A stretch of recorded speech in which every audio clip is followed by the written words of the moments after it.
Hello everyone, नमस्कार। मैं लोकेश द्विवेदी आप सबका अपने इस चैनल पर स्वागत करता हूं।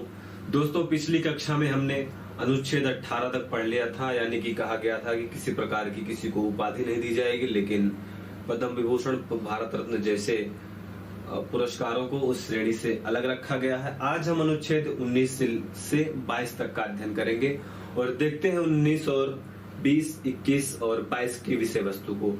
अनुच्छेद 19 में 6 प्रकार की स्वतंत्रताएं दी गई हैं, जिसमें से पहली स्वतंत्रता है वाक् एवं अभिव्यक्ति की स्वतंत्रता।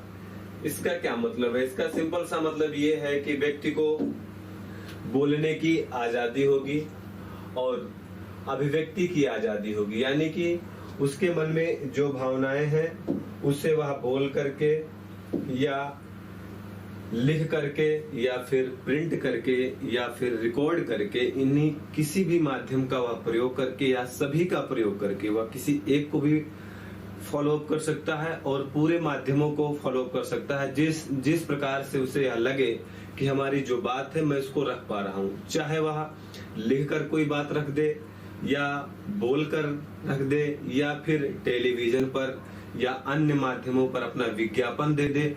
इन सब माध्यम से जिस प्रकार से व्यक्ति अपने मन की बात को या वह जो सोचता है, इन सभी बातों को, इन सभी पहलुओं को वह रख सके, इस प्रकार की जो अथॉरिटी रखता है उसे वह मूल अधिकार कहा जाता है उस व्यक्ति का। तो वाक् एवं अभिव्यक्ति की स्वतंत्रता का मतलब आप समझ गए कि व्यक्ति अपनी बात रख सकता है, किसी भी प्रकार से वह रख सकता है। दूसरी स्वतंत्रता इसी में दी गई है सभा करने की स्वतंत्रता। सभा करने की स्वतंत्रता का मतलब क्या हुआ कि कोई भी व्यक्ति, कोई भी समुदाय, कोई भी वर्ग सभा कर सकता है, सम्मेलन कर सकता है। जैसे कोई राजनीतिक व्यक्ति है, अब राजनीतिक व्यक्ति को चुनाव लड़ना है तो वह क्या करेगा? वह सभाओं का आयोजन करेगा, रैली का आयोजन करेगा, जिससे वह अपनी बात को जनता के समक्ष रख सके। तो वह कर सकता है, चूंकि उसे संविधान द्वारा यह प्रदत्त अधिकार है। दूसरा है संघ बनाने की स्वतंत्रता एवं सहकारी समिति बनाने की स्वतंत्रता। संघ बनाने का मतलब क्या हुआ? ऑर्गेनाइजेशन क्रिएट करने का। जैसे अब यहाँ संघ का मतलब आरएसएस से नहीं है, जो राष्ट्रीय स्वयं संघ एक ऑर्गेनाइजेशन है, उसका मतलब यहाँ नहीं है, लेकिन हाँ स्वतंत्रता है कि आरएसएस अपना ऑर्गेनाइजेशन बना सकता है, यानी कि आरएसएस खुद ही एक ऑर्गेनाइजेशन है, कुछ लोगों ने मिलकर इसे क्रिएट किया है। या फिर कोई मुस्लिम संगठन है या कोई पारसी संगठन है, ऐसे किसी भी प्रकार के संगठन जिसे व्यक्ति को लगता है कि हमें बनाना चाहिए, वह बना सकता है। जैसे एनजीओज बनाए जाते हैं, आराम से बना सकते हैं, कहीं कोई दिक्कत नहीं है, क्योंकि संविधान ने आपको अधिकार प्रदान किया है। फिर सहकारी समिति का क्या मतलब होता है? सहकारी समिति का मतलब होता है जब किसी कार्य को करने के लिए कई व्यक्ति इकट्ठा हो जाए करने के लिए, तो ऐसा कार्य जो होता है वह सहकारी कहलाता है, या सहकारी या सहकार कहलाता है। यानी कि अगर कोई कार्य करना है, 5 लोग मिल गए, 10 लोग मिल गए और किसी उद्देश्य को प्राप्त करने के लिए कलेक्टिव रूप से काम कर रहे हैं। मान लिया कि 10 लोग इकट्ठा हुए और इनका उद्देश्य यह है कि हमारे क्षेत्र में वृक्षारोपण होना चाहिए या हमारे क्षेत्र में कोई छोटा कुटीर उद्योग लगना चाहिए। तो उद्देश्य की प्राप्ति के लिए जब कई लोग मिलकर कोई कार्य करें तो ऐसा किया जाने वाला कार्य सहकारी कार्य कहलाता है। तो हमारे देश का जो संविधान है, संविधान का अनुच्छेद 19 है, वह लोगों को राइट देता है कि आप भैया सहकारी संघ भी बना सकते हैं। यहाँ एक उल्लेखनीय बात है कि मूल संविधान में संघ बनाने की स्वतंत्रता तो विद्यमान थी, लेकिन सहकारी समिति बनाने की जो बात है वह नहीं थी। इसे संविधान संशोधन के माध्यम से जोड़ा गया और यह क्वेश्चन बार बार पूछा जाता है। तो इसे 97वें नंबर का संविधान संशोधन 2011 में शामिल किया गया। 2011 के पहले, यानी कि 97वें नंबर संशोधन के पहले सहकारी समिति को बनाना मूल अधिकार की श्रेणी में नहीं था, लेकिन 2011 के बाद से हो गया है। नेक्स्ट है भ्रमण करने की स्वतंत्रता। भारत के प्रत्येक नागरिक को जम्मू कश्मीर, अगर हम सबसे ऊपरी क्षेत्र को देखें या कह सकते हैं इंदिरा पॉइंट, इंदिरा पॉइंट से लेकर इंदिरा कॉल की बूथू से गौरा मोता, यानी कि जम्मू कश्मीर से लेकर तमिलनाडु और इधर गुजरात से लेकर उधर अरुणाचल प्रदेश और लक्षद्वीप, अंडमान निकोबार जो क्षेत्र हैं, यहाँ पर भ्रमण कर सकता है, आ जा सकता है, भारत की विविधता को देख सकता है, कहीं कोई समस्या नहीं है। लेकिन इस कंडीशन का एक अपवाद है। अपवाद यह है कि कुछ ऐसे क्षेत्र हैं जहां पर ऐसे लोग निवास करते हैं जो सामान्य परिस्थितियों से या सामान्य कल्चर से अलग हैं। अब चूंकि वह रहने वाले लोगों का कल्चर अलग है, वह लोग अशिक्षित हैं, तो यहाँ का कोई व्यक्ति है, अगर वहां गया, मान लीजिए कोई नकारात्मक कार्य कर बैठा, तो वो जो लोग होते हैं वह इतने कैपेबल नहीं होते हैं कि जो इधर से सामान्य व्यक्ति गया है, जो उस व्यक्ति ने उन क्षेत्रों का जहां पर अलग प्रकार के कल्चर है उसका शोषण किया है, तो वह जिस व्यक्ति का शोषण हुआ है, अब वह इतना कैपेसिटी नहीं रखता, इतना रिसोर्सेज नहीं रखता, इतना संचार नहीं रखता कि वह जो इधर का व्यक्ति गया है उससे न्याय प्राप्त कर सके।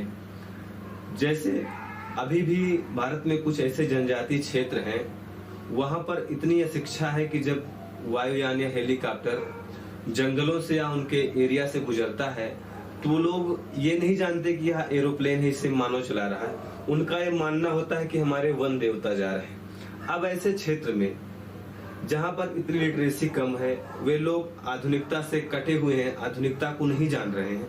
अगर इधर कोई आधुनिक मानव गया और उनके अधिकारों को या उनको किसी प्रकार से भी नुकसान कर दिया, चाहे वह सामाजिक नुकसान कर दिया, आर्थिक नुकसान कर दिया, या उनको किसी प्रकार से हेल्थ का नुकसान कर दिया, तो क्या वह लोग जो हेलीकॉप्टर को अपने वन देवता का विमान मान रहे हैं या वन देवता को मान रहे हैं कि हमारे वन देवता जा रहे हैं, क्या ऐसे लोग इन सामान्य लोगों से न्याय या उनके बराबर स्टैंड कर सकते हैं? नहीं कर सकते हैं। इसीलिए सरकार ने कहा कि भैया घूमो टहलो खूब, लेकिन कुछ ऐसे क्षेत्र हैं जिन्हें आप नहीं भ्रमण कर सकते। अगर आपको जाना है तो आप एक परमिट लीजिए, जिन्हें उस परमिट का नाम है इनर लाइन परमिट, और इसे जारी करता है उस क्षेत्र का डीएम।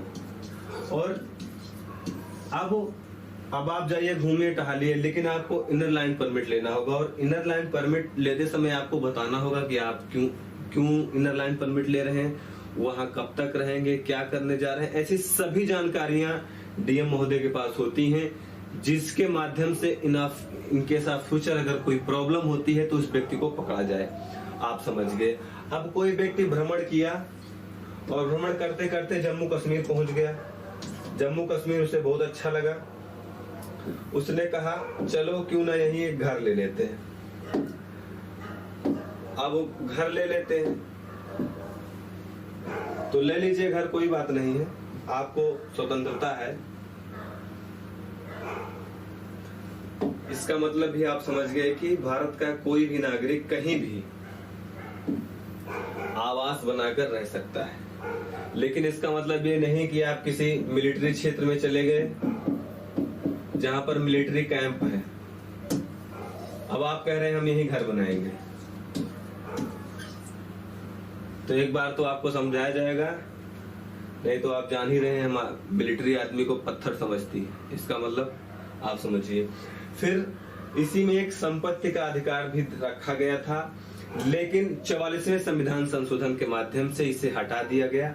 अब यह अनुच्छेद 300 का के तहत एक लीगल राइट के रूप में है, और लीगल राइट का मतलब ये हुआ कि सामान्य परिस्थितियों में तो आपसे आपकी जमीन या आपका धन नहीं लिया जाएगा, लेकिन अगर सरकार को कभी ये लगता है कि आपकी लैंड पर कोई रोड जा रही है या कोई यूनिवर्सिटीज बनाना है, कोई हॉस्पिटल बनाना है और अन्य कोई विकल्प नहीं है, तो आपसे आपकी लैंड ली जा सकती है, और इसके लिए कुछ हर्जाना या कुछ मतलब इसके बदले में रुपया या कहीं दूसरी जगह पर जमीन वगैरह दी जा सकती है। लेकिन आप इस आधार पर सुप्रीम कोर्ट नहीं जा सकते, हाई कोर्ट नहीं जा सकते, क्योंकि यह लीगल राइट है। और मूल अधिकार और लीगल राइट में अंतर है। और एक बात इंपॉर्टेंट यहाँ है कि जो जमीन ली जाएगी उसके लिए बाकायदा संसद में कानून पारित करना पड़ेगा। ये नहीं कि आज रात 8 बजे से आपकी जमीन ले ली जाएगी, आज रात 8 बजे से आप केवल अपने घर में एक कमरा रखेंगे और जितने शेष कमरा बचते हैं वह सरकार अधिग्रहित कर लेगी, सरकार उसका अधिग्रहण कर लेगी। ऐसा नहीं है, ये कार्यपालिका आदेश हो गया।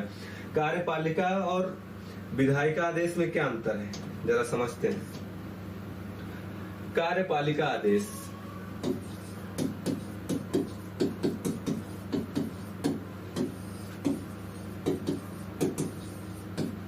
और विधायिका आदेश।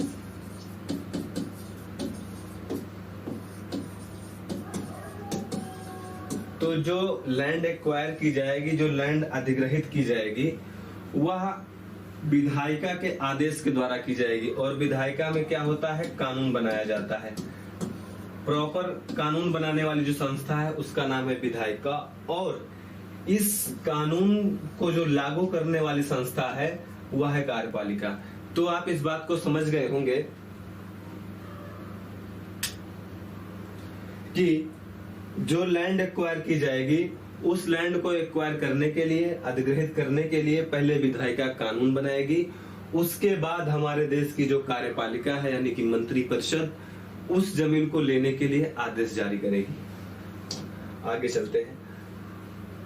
अगला इसी में स्वतंत्रता है पेशा, व्यवसाय व व्यापार की स्वतंत्रता। इसका मतलब क्या हुआ, इसका मतलब है कि आप डॉक्टर बन सकते हैं, आप वकील बन सकते हैं, आप इंजीनियर बन सकते हैं, आप कोई भी व्यवसाय कर सकते हैं, कोई भी व्यापार कर सकते हैं। लेकिन इसमें कुछ अपवाद है। अपवाद ये है कि आप परमाणु बम, हथियार, बंदूक, गोली, इन सब चीजों का निर्माण नहीं कर सकते। आप अफीम की खेती नहीं कर सकते, आप मैरिजुआना यानी गांजा की खेती नहीं कर सकते, भांग की खेती नहीं कर सकते, इन सब चीजों का व्यवसाय नहीं कर सकते। बोले तो हमको तो अधिकार मिला है, अधिकार नहीं मिला है। आप ऐसा काम नहीं कर सकते जिससे लोगों को नुकसान हो। तो आपने देखा कि अनुच्छेद 19 के तहत क्या क्या अधिकार दिए गए हैं। पहला दिया है वह क्यों अभिव्यक्ति की स्वतंत्रता, आप बोल सकते हैं, कुछ भी कर सकते हैं। और इम्पोर्टेंट बात यहाँ ये है कि मौन रहना भी एक आपका मूल अधिकार है। कोई नहीं कहेगा कि आप बोलिए, बोलने के लिए कोई नहीं कह सकता। अगर आप मौन हैं, आप शांत रहिए, आपका फंडामेंटल राइट से सुप्रीम कोर्ट इस बात को बता चुका है। तो वह केवल व्यक्ति की स्वतंत्रता, सभा करने की स्वतंत्रता, आप धार्मिक सभा भी कर सकते हैं, किसी प्रकार की कोई सभा कर सकते हैं। और संघ बनाने की स्वतंत्रता, सहकारी समिति बनाने की स्वतंत्रता। सहकारी समिति 97 संविधान संशोधन 2011 के माध्यम से जोड़ी गई। इसी तरीके से कहीं भ्रमण कर सकते हैं, आवास बना सकते हैं, ले सकते हैं, और पेशा और व्यवसाय कर सकते हैं।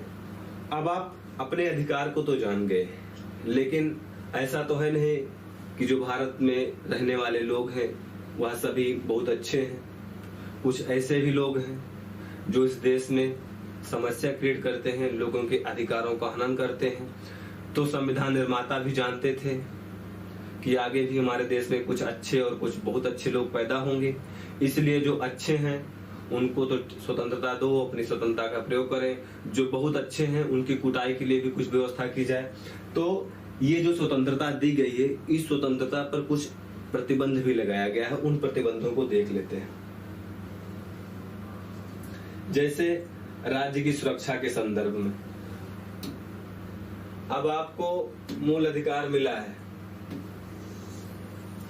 लेकिन अब आप क्या कर रहे हैं, आपको इतना बोलने की आजादी हो गई है, इतना बोलने की आजादी हो गई है कि अब कह रहे हैं भारत तेरे टुकड़े होंगे।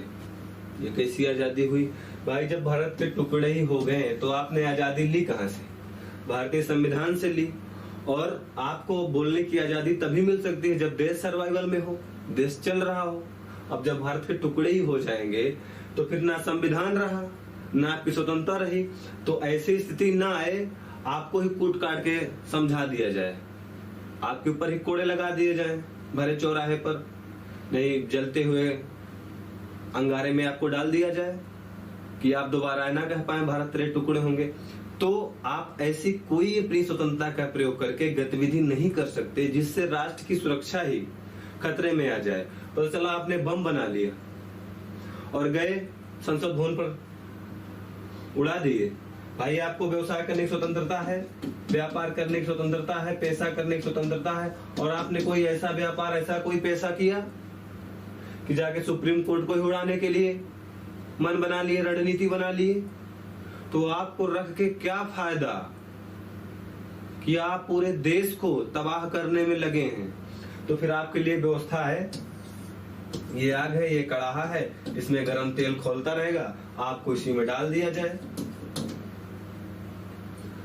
दूसरा प्रतिबंध है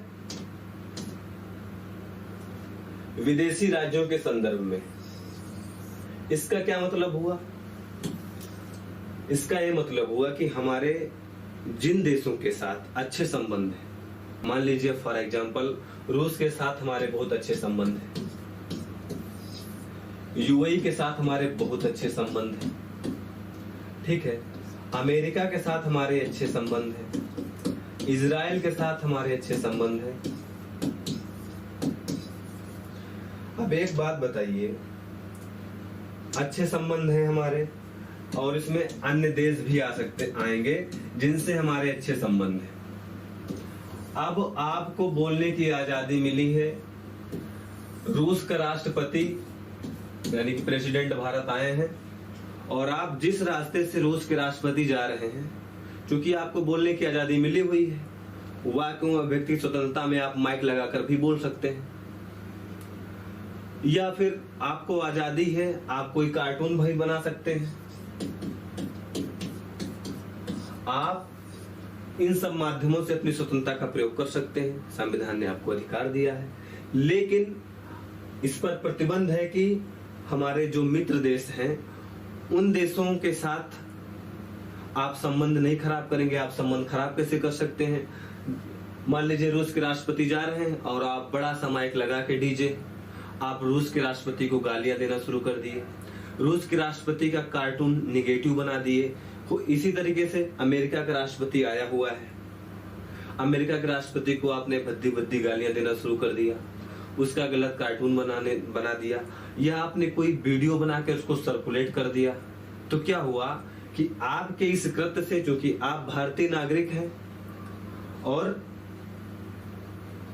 आपके इस कृत्य से क्या होगा कि रूस से, अमेरिका से, XYZ जो भी हमारे मित्र देश हैं उनसे भारत के संबंध खराब होंगे। तो आपको ऐसा नहीं करने दिया जाएगा। अगर आप ऐसा कृत्य करेंगे तो आपकी वाक एवं अभिव्यक्ति की स्वतंत्रता पर लगाम लगाया जाएगा, और लगाम किस तरीके से लगाया जाता है वह पुलिस आपको बता देगी उसी टाइम पर। फिर तीसरा है इसी में सार्वजनिक व्यवस्था के संदर्भ में। इसका क्या मतलब हुआ? अभी आपने देखा कि सभा करने की आजादी है, आपको बोलने की आजादी है,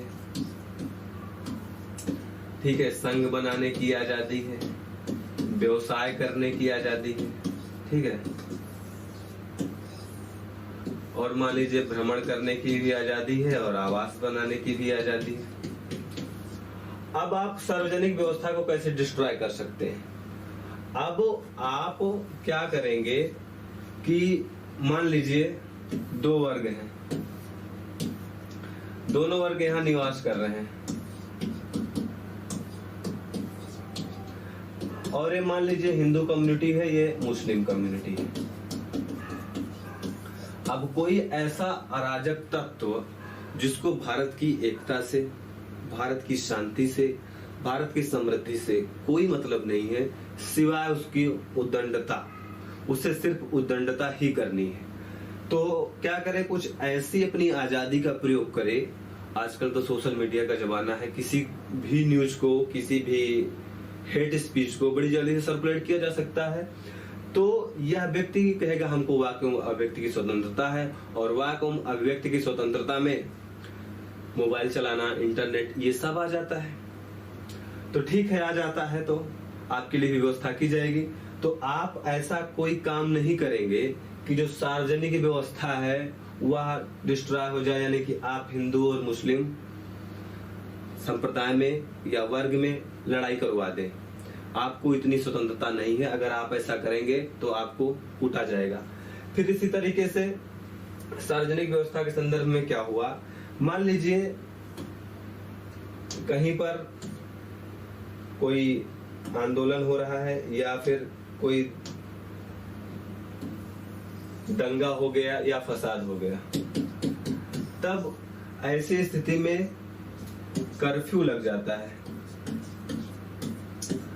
तो अब आप उस क्षेत्र में नहीं जा सकते, और यदि आप उस क्षेत्र में जा रहे हैं तो आपको रोका जाएगा कि आप मत जाइए, लेकिन फिर भी कहेंगे हमें स्वतंत्रता मिली हुई है भ्रमण करने की, तो आपको धारा 144 के तहत पकड़ा जाएगा कर्फ्यू से, और फिर जेल में क्या होगा, जब आप जेल में जाएंगे तो पता चल ही जाएगा। फिर इसी तरीके से अगला प्रतिबंध ये है सदाचार या शिष्टाचार के संबंध में। अब मान लीजिए ये अपवाद क्यों जोड़ा गया, ये अपवाद इसलिए जोड़ा गया कि आपको राइट है व्यवसाय करने की। मान लीजिए इस एग्जांपल से देखते हैं, अब आप ऐसा व्यवसाय कर रहे हैं कि जो वहां के लोग हैं इससे प्रभावित हो रहे हैं। जैसे अब आप कह रहे हैं हम अफीम ही बेचेंगे, सिगरेट ही बेचेंगे या अन्य मादक पदार्थ ही बेचेंगे, तो आपके इस व्यवसाय से, आपकी स्वतंत्रता से एक कम्युनिटी पर नकारात्मक प्रभाव पड़ रहा है। इसलिए सदाचार या शिष्टाचार के संदर्भ में अगर आप गलत काम करते हैं तो आप पर प्रतिबंध लगाया जाएगा और आपको वह कार्य नहीं करने दिया जाएगा। यदि आप नहीं मानते हैं तो फिर प्रशासन आईपीसी सीआरपीसी आपके लिए खड़ी है, तैयार है। वो तो चाह रहे कि आओ भैया कोई धारा तो आपके ऊपर लगाएं। फिर इसी तरीके से न्यायालय की अवमानना। न्यायालय की अवमानना का मतलब क्या हुआ, अब आपको वाक एवं अभिव्यक्ति स्वतंत्रता मिली हुई है, ठीक है, न्यायालय ने आपको किसी मामले में दंडित किया और आपको न्यायालय ने पाया कि आप किसी मामले के दोषी हैं।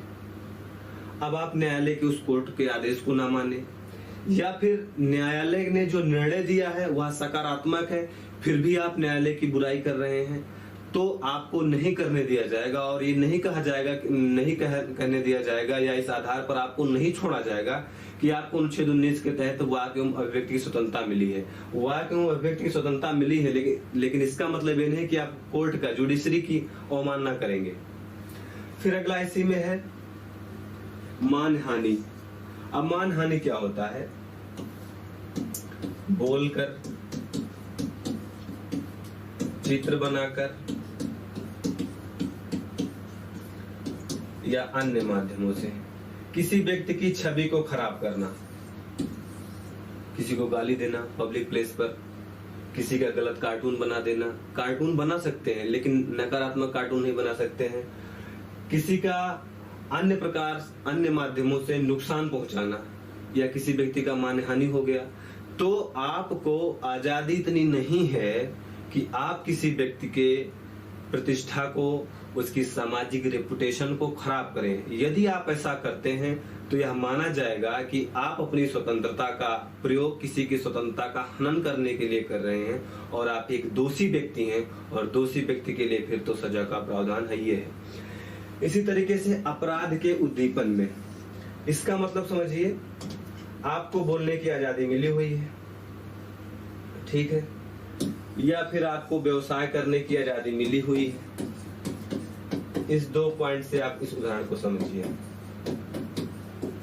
अब व्यवसाय करने की आजादी मिली है और आपने क्या किया, किसी व्यक्ति, आप शराब का व्यापार किए और आपने उस शराब को किसी ऐसे व्यक्ति को पिला दिया जिसने क्या किया, सरकारी बसों को फूंकना शुरू कर दिया, लोगों को मारना शुरू कर दिया, सरकारी संपत्तियों को नष्ट करना शुरू कर दिया, आम नागरिकों को कुटाई करना शुरू कर दिया। तो यह माना जाएगा कि आप अपराध कराने के लिए उस व्यक्ति को प्रेरित किए हैं। और अगर ये आप ऐसा भी करते हैं तब भी चाहे व्यवसाय के आधार पर आपको छोड़ा नहीं जाएगा कि आप शराब का व्यवसाय कर रहे थे इसलिए आपको छोड़ दिया जाएगा। आप अपराध को बढ़ावा दे रहे हैं, अपराध करने के लिए अगले व्यक्ति को प्रेरित कर रहे हैं, इस आधार पर भी आपकी स्वतंत्रता पर प्रतिबंध लगाया जा सकता है। दूसरा, आपको बोलने की आजादी है, वाक्य में व्यक्ति स्वतंत्रता है, आपको टेलीविजन पर फोन करने की आजादी है, आप कुछ लिख सकते हैं, आप कुछ भेज सकते हैं, आप कुछ बना सकते हैं। और आप ऐसा बोल रहे हैं, ऐसा लिख रहे हैं, ऐसी चीज का संचरण कर रहे हैं जिससे भारत के लोगों में द्वंद्व होना शुरू हो गया, लोग आपस में लड़ना शुरू कर दिए। और आप तो कह रहे हैं हम तो अपनी वाक एवं अभिव्यक्ति की स्वतंत्रता का प्रयोग कर रहे हैं। भाई किस तरह की स्वतंत्रता का प्रयोग कर रहे हैं? आप अपराध को अपने कंटेंट के माध्यम से अपराध को बढ़ावा दे रहे हैं, अपराध का ग्राफ आपकी वजह से ग्रो कर रहा है, इसलिए आपकी स्वतंत्रता पर प्रतिबंध लगाया जा सकता है।